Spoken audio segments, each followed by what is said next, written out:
The midday sun beat down on Capernaum, shimmering off the dusty streets.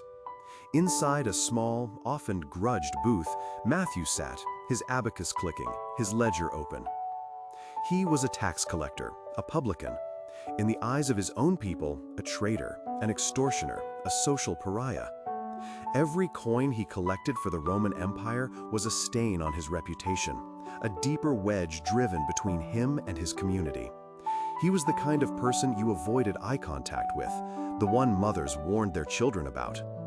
His world was transactions, numbers, and the palpable tension of resentment from those he served. But on this particular day, as Matthew tallied his figures, a different kind of presence fell across the threshold of his booth. It wasn't the usual hurried footfall of a disgruntled merchant or the clatter of a Roman guard. It was quiet, deliberate, and held an undeniable weight of authority. Matthew looked up, his gaze falling upon a man standing there, not with demands for tribute, but with eyes that seemed to see not just his profession, but his very soul. This was Jesus of Nazareth, and his words, when they came, were not a judgment or a reprimand, but an invitation that defied every expectation. Simple, direct, and utterly profound. Follow me. Imagine that moment with Matthew, the shock, the disbelief, perhaps a flicker of hope he hadn't known he still possessed. This revered teacher, this man who spoke with such power, was not only acknowledging him, but inviting him, a tax collector, into his inner circle. Without hesitation, Matthew rose from his seat, leaving behind his ledgers, his coins, his old life, and followed Jesus. It's a powerful image, isn't it? A man defined by his societal standing, by his perceived failures and sins, instantly choosing a new path because of a single, radical invitation. Later, Matthew hosted Jesus and his disciples at his own home. And who did Matthew invite to this gathering? Not the Pharisees or the respectable religious leaders. No, he invited his friends, his colleagues, more tax collectors, more sinners, more outcasts. The very people society deemed unworthy, those on the fringes. As the meal progressed, word spread. The Pharisees, ever vigilant, observed with disdain. They approached Jesus' disciples, their voices sharp with accusation. Why does your teacher eat with tax collectors and sinners?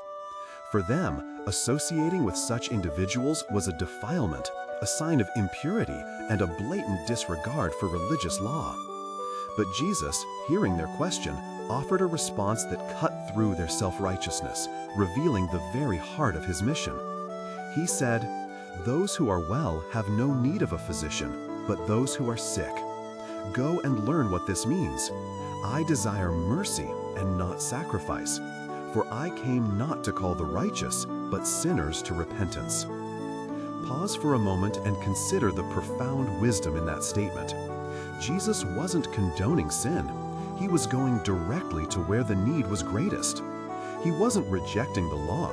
He was elevating its deepest purpose, compassion and transformation, above rigid external observance. He was declaring that the love of God is not exclusive to the perfect, but profoundly inclusive of the broken. This encounter, the calling of Matthew, and the subsequent meal with his unworthy friends is a cornerstone of understanding God's expansive love.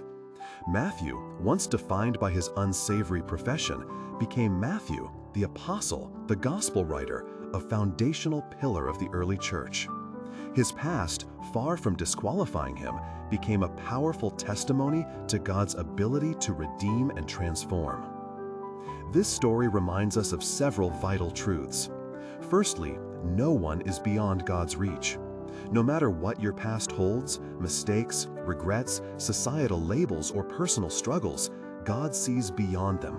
He sees potential. He sees a heart that can be touched, a life that can be transformed for His purposes. Matthew's reputation was one of disrepute, yet Jesus saw in him an apostle, a witness, a storyteller of the good news. Secondly, God's invitation to repentance and new life is for everyone. It's not reserved for those who feel good enough or righteous. It's extended to those who recognize their need for healing, for forgiveness, for a new beginning. Just as Jesus dined with sinners, he seeks to dine with us, to enter into relationship with us, regardless of our past or present circumstances. Finally, God's love doesn't just forgive, it transforms. It takes our broken pieces and crafts a new purpose. Matthew's skills in accounting and meticulous record-keeping, once used for personal gain, were now consecrated to meticulously record the very words and deeds of Jesus, preserving them for generations. His past became a training ground for his future in God's kingdom. So, as you reflect on Matthew's journey from outcast to apostle, consider your own story. Perhaps you feel like an outcast, or that your past disqualifies you from God's love and purpose. This narrative from Matthew 9:9-13 is a gentle yet powerful reminder that God's love is boundless, His grace is limitless, and His invitation is open. He desires mercy, not sacrifice. He calls not the righteous, but sinners to repentance. And He is ready to transform your past into a new, glorious purpose for His kingdom. If this story resonated with you, or if it sparked a thought about God's transformative reach in your own life, we'd love to hear your reflections.